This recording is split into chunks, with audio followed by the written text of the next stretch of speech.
Init na diskusyon ang pumukaw sa komunidad matapos ikasal ang dalawang minor de edad noong Pebrero 14, 2026.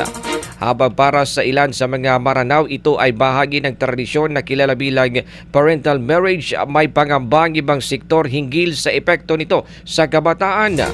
Ayon sa Child Rights Advocates, bagamat bahagi ito ng kultura, may malinaw na limitasyon ang tradisyon.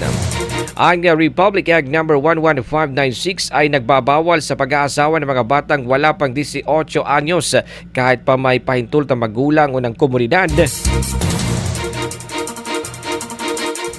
Layunin naman ng batas na pangalagaan ang kalusugan, edukasyon at kinabukasan ng mga kabataan.